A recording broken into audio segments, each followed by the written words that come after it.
Hey, what's up, everyone? This is Jeremy, founder of QuickMail.io. And this is Jack, Chief Lead Generation Officer at SalesBread.com. Today we've got a Rapid rapid fire, fire. fire, fire, rapid fire. Fire. Perfect. Yep, that's right. We've got 14 questions today. We're going to go through them real fast, and they all have to do with cold emails. So without further ado, let's hear from our sponsors, but in a rapid fire version. If you want one lead a day, go to salesbread.com. That's mine. What's yours? Shit. If you want a stable, robust infrastructure to do cold outreach, go to QuickMail.io to build your business. Bam. I don't know. Not bad. Not bad at all. So let's kick things right off. Number one, any tips for targeting prospects that work at companies with 10,000 or more employees? Yes. Yeah, don't work with them. No, do it. But my tip is build out a really long list of negative keywords so that you don't wind up with bad fits. If you have a marketing department with 60 people, you're probably going to have a hard time if you just type in VP of marketing, because there's going to be VP marketing and communication, VP of strategic market. So the tip, build out a bunch of, let's say, negative keyword titles. Okay. Fantastic. Love it. Yeah. I have one thing to say. Unless this is a retailer like BMW or whatever, and they have like multiple, things everywhere. Locations. Location then will be different. Ooh, great tip. So, okay. Split by location. Like it. All right. Next question. Can I warm up my inbox manually? You could try. But the point of the auto warmer, or actually warming up, is that basically when people see your email in spam, it gets removed. So sending an email in itself is nice. Not being flagged is nice, but what you really want is to get removed from the flag, because as soon as you start your cold outreach campaign, there's more chances that people will put you in spam. And that's a signal that people want to see. Good point. Google.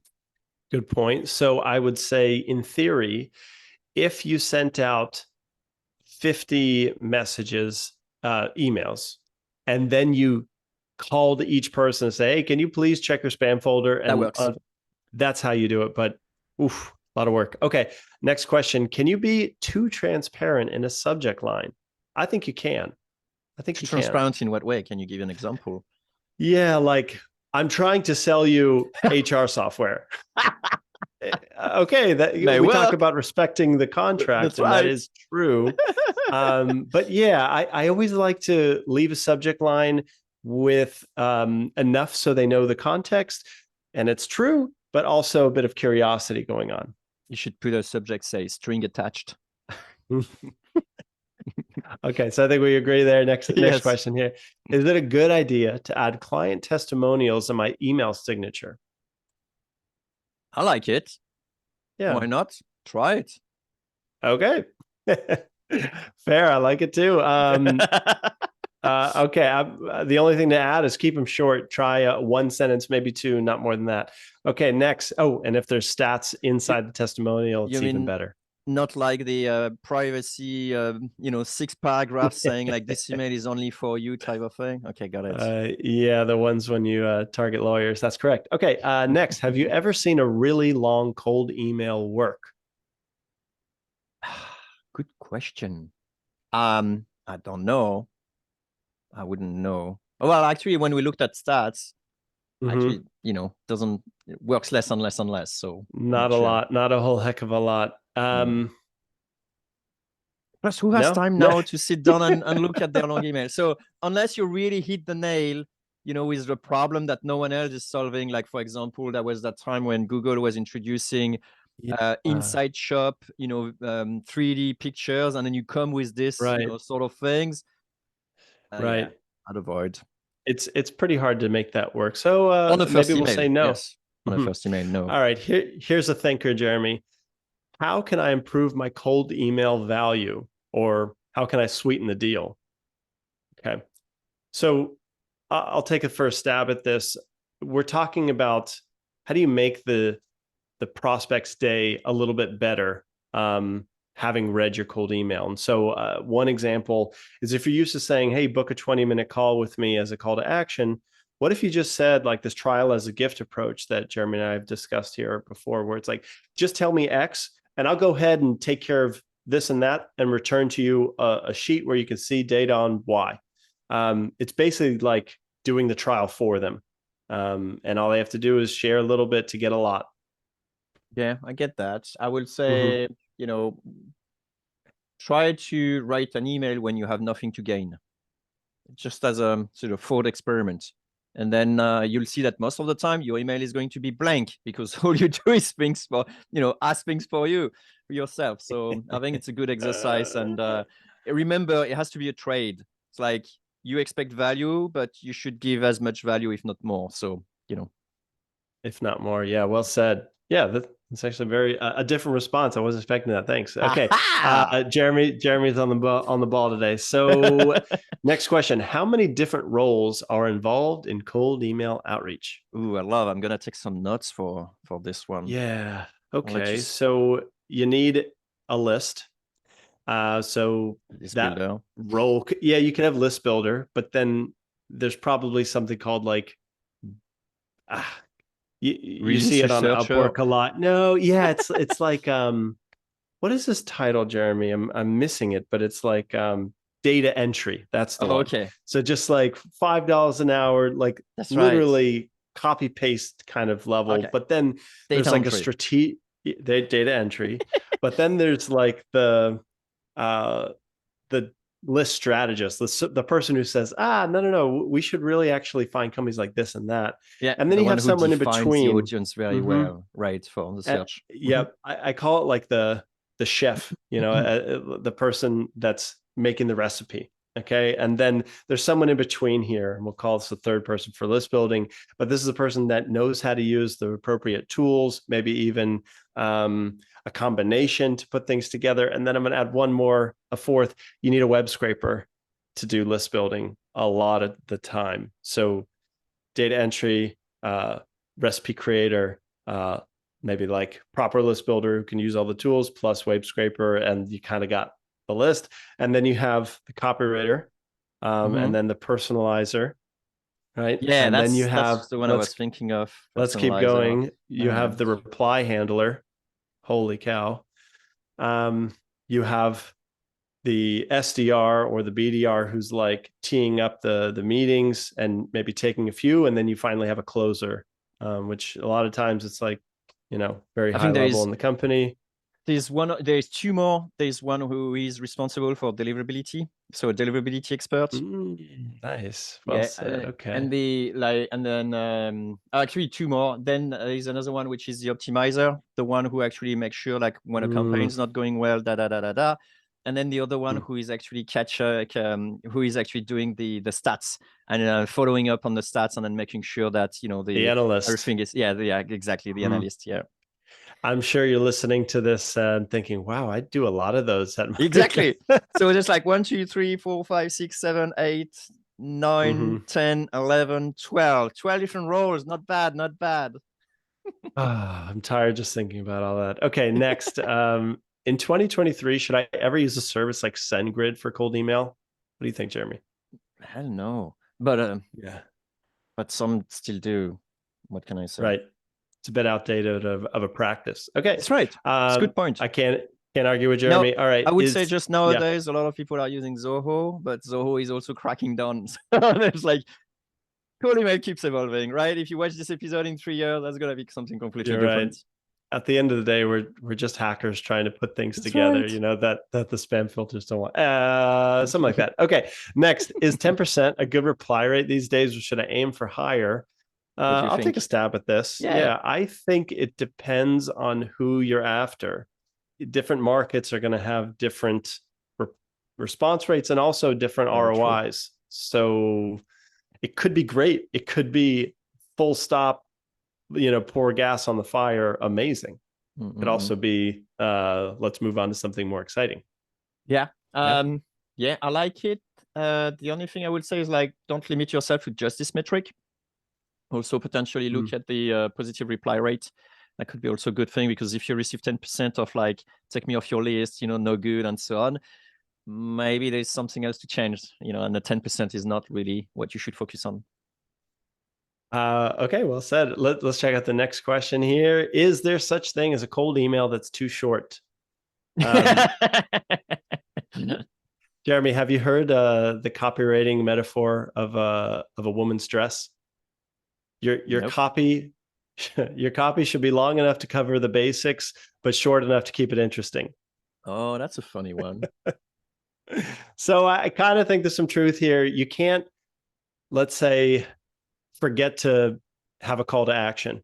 Okay. So if you leave that out, trying to be as short as possible, probably not the best cold email. I think that would be too short. What do you think?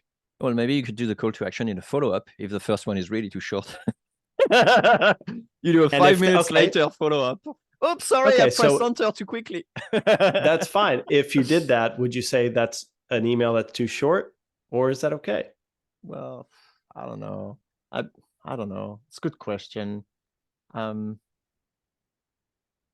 you could okay, let me try it out on you quickly, Jack. Yeah, There's a subject let's see. line that is maybe maybe your problem is in prospecting, right? Like it's so subject line is prospecting, and the email say interested question mark, and then Okay, you have I the see where you're signature. going. Maybe the signature is you could sort of like get away with it, Signature, yeah. and then it's Where like we expert prospect on for you. yeah, done for you prospecting, Oh, I 500 would love plus to test company. that. I would love to see that tested. If you're Answer in the listening and you've next. got Yeah. something, yeah, send us an email, podcast@quickmail.io, and share the shortest cold email you've ever written. We'll check it out. But See I if it's too think that will short. work Yeah, better than a too long email. Maybe. Oh, we'll for sure. put it to I test. think so. Okay, a couple more. Should I still try to cold email CEOs to get a referral to the decision maker? Maybe, What do you think? if it, I guess it feels a little bit like a Hail Mary sometimes, but if you're going after a 10-person company, like where the roles are not quite as defined, okay, I could see that being like, yeah, who actually does handle operations when we don't have an operations person? Okay. But if you actually are selling something to proper departments, I wouldn't. You? I agree. I think the Yeah. cold email world has changed on this because in the past it was extremely difficult to get data as to who is what in what company and so on. And so, Good point. and then we were not bombarded by cold emails. So it's like, yeah, Yeah. sure, let me, put you to the right thing. Otherwise, it's just sloppy. It shows that you Mm, actually can't build your list and you're lazy, mm. and then you don't deserve to inbox. Great point. All right, couple more. What's an area? This is a great question. What is an area people don't pay enough attention to with cold email? Ooh, I got one. What do you got? No, go for it. I want to hear you Okay. first. I think after singing my song about pay more attention with list building, I'm not actually going to suggest that now. I'm It was a not. I've been, pitfall you didn't fall into. yeah. What I'm going to suggest now is like, you're probably not thinking hard enough about your offer in the cold email. You could Of really course. up your game by giving more, making it harder to say no, in terms of what you're willing to give your recipient. That's Great what you're not thinking answer of. in a sense that I think 2023 is all about the offer, making an irresistible Mm, offer at the moment. That's yeah. what's hot at the moment. But I would say your Mm. follow up. I keep receiving Oh. rubbish follow ups with like, I Mm. just want to put this on the top of your inbox, or just like, as I said last time, like those follow-ups are adding zero value. And I think, a lot of the time people spend great effort on the first email and they're so sloppy on the follow-ups. So I would say, game up your Well said. follow-ups. Well said. Two more questions. What's the hardest part of cold emailing? Another heavy hitter. Hardest part. Okay, I got it. The hardest part for me, for someone who's been doing it, is staying on top of your prospect list to make sure that every single day there's enough of highly qualified prospects to go after, because you're going to run after them. If you're segmented and targeted enough, you should run out of them in a couple of days. So in a couple of days down the road, you review what worked and you do it again. That's really hard to keep coming up with profitable lists. Yeah, I like that. It's very close to what I would say, but I think it really depends on your skills. For me, I dread doing the prospecting. This is something I really not enjoy. So for me, this is the hardest part. Deliverability, fine. Copywriting, it's fun. Mhm. Reply handling, amazing. But man, finding who to contact, such a pain on the drag for me, at least. That's actually Okay. why QuickMail doesn't even, tackle that. It's like, I let you, Approach well, that. whatever is your source, go for it. Right. But, Yeah, but sure. yeah, that's for me, it's like definitely, prospecting. Like, that's why I got you. BYOP. That's You're right. so Bring good. your own prospects. I That's right. love Bring it. your All own right. prospect. Last question. Here's a bit of a lighter question as we wrap up. By the way, if you've made it to 13 questions, you probably like the podcast, which tells me you might love the course, which is over at course.quickmail.io. It's this conversation on cold emailing, but for people who want to shorten the learning curve and just empower their team to send cold emails like a proper agency. And it comes with a 30-day money back guarantee. How can you go wrong? Check out Jeremy and I's brain dump in, I don't know, a couple of weeks. It'll take you to get through all the videos and content workflows, bonus podcasts. We haven't talked about that a lot. Course.quickmail.io. Check it out. Last question. Will adding a phone touch lead to better results? Ooh, I Yeah. want to hear. Yeah. Yeah. Yeah. I think it will. But then, of course, what's the question? Does it pay off? Like the amount of money you spend on adding a phone step, does it yield more money in deals and profits? That's what I don't know. Yeah. I'd say it's great for going after larger deals at people that are just harder to get a hold of. I'm thinking if you're selling like a monster service or solution to e-commerce, that's a tougher industry to go after. Maybe add a phone step there. Might actually pay off. I think it depends. Yeah. Jeremy? I'd probably say, try it on your VIP list, right? Ooh, smart. Because for big numbers, this like Jack said very, very well, it may not be economically savvy. Bible. Yeah. Mm. Okay. Jeremy, great rapid fire. 14 questions, a bit of a longer one, but still felt rapid. Yeah, it did. Thank you, Jack. That was awesome. Great input. As always. Awesome. Okay. Catch you next time, Jeremy. All right, take See care. ya. Bye.